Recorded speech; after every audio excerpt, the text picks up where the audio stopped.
कधीच नाही चुकणार तुमचे फेवरेट टीव्ही शोज झी5 सोबत, तेही एकदम फ्री। नेत्रा, सुरू कर आरती।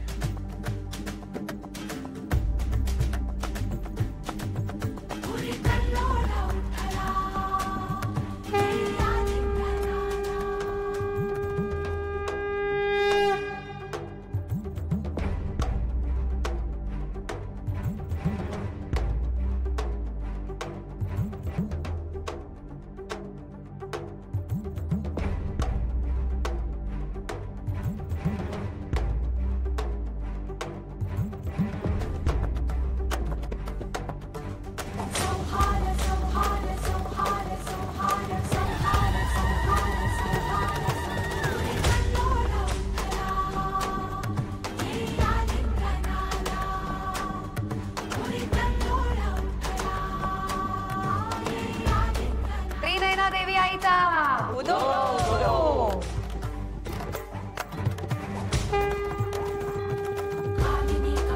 सावकाश। आत्या, आत्या आरती घ्या। केतकी, आरतीचं ताट तुम्ही घ्या आणि मला आरती द्या।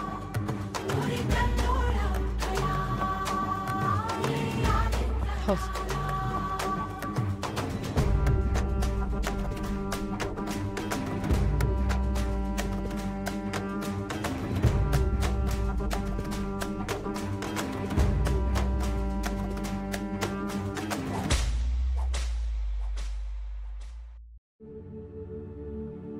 देवी आई, ज्यांना दुर्बुद्धी सुचते त्यांना सुबुद्धी दे। आत्या, आत्या तुम्ही बोलणार नाही आहात का माझ्याशी? असं नका ना करू। देवी आईच्या समोरच तुला सांगते, माझ्या सकट सगळ्यांना दुखावलेस।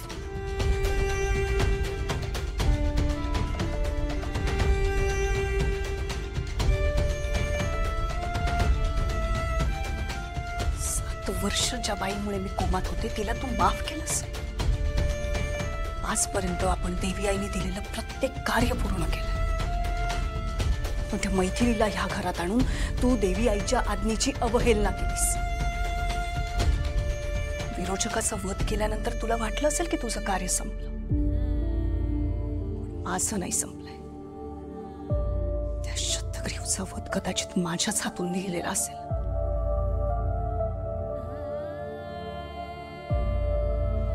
आत्या तसं नाहीये, आत्या तर शतग्रीव नाहीये आता। मी माझं कार्य पूर्ण करणार, मैथिलीला सोडणार नाही। तू आडवी आलीस ना तरीही मागे पुढे बघणार नाही।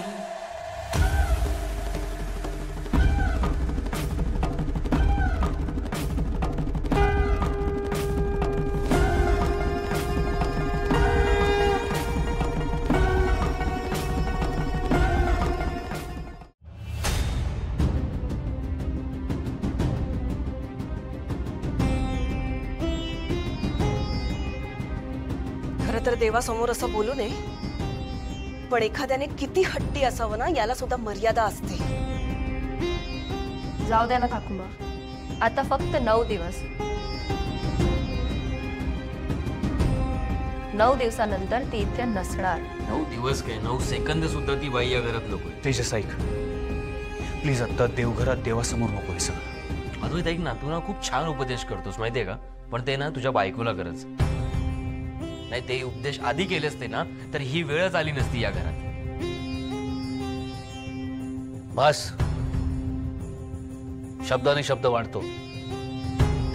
नेत्रा, एक विनंती करतो, इंद्राणीच्या विरोधात जाऊ नकोस। त्या म्हणतात तसंच सगळं व्हायला हवं।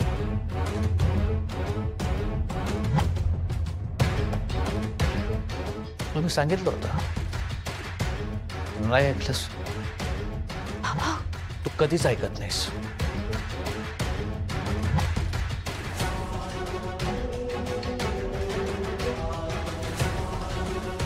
जे झालं ना ते बरं झालं. कायमची कटकट संपेल घरातली. काकू माम, पण नवरात्री नंतर ती जाईल ना? नेत्रा तिला जाऊ देईल ना? नेत्रा काही करू दे ग, इंद्राणी ताई त्या बाईला घरात ठेवूच येणार नाही. असंच व्हायला हवं. खरं सांगू का, खूप दिवसांनी मला आज बरं वाटतंय. असं वाटतंय केव्हा एकदा नवरात्र संपते आणि ती बाई घराबाहेर जाते. काकूमा, पण आता आपण मध्ये पडूच नको. हा, आत्या सासूमाच बघतील सगळं. हो हो, आपण मध्ये पडायचंच नाहीये. इंद्राणी ताई बरोबर हाकलून लावतील बघ तिला. तुम्ही विचार करता तसं काही होणार नाहीये.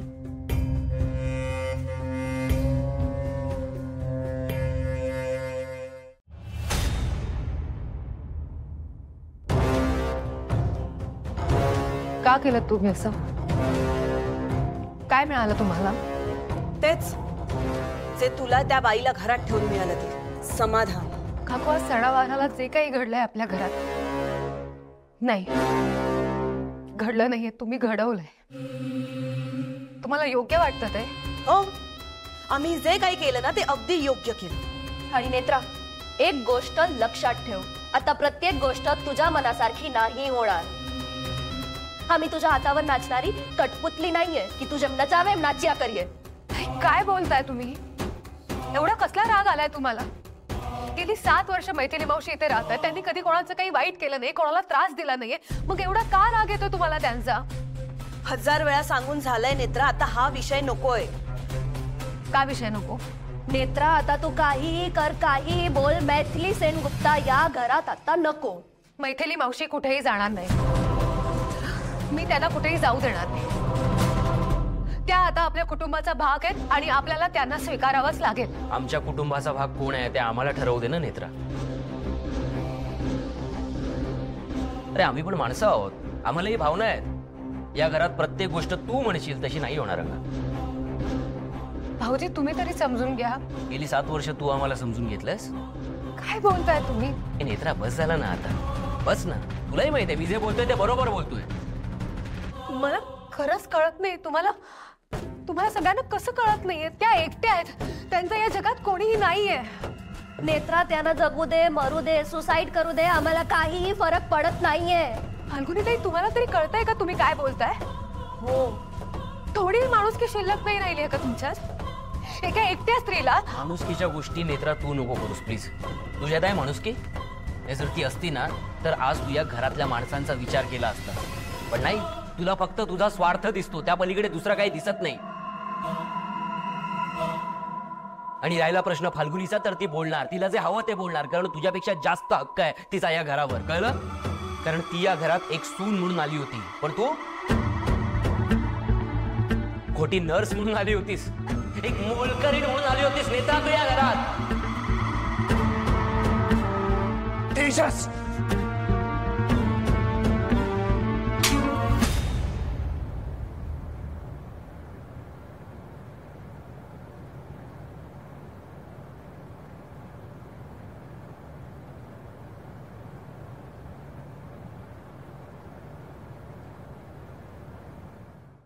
झी5 ॲप डाउनलोड करा आणि पहा सर्व एपिसोड्स एकदम फ्री.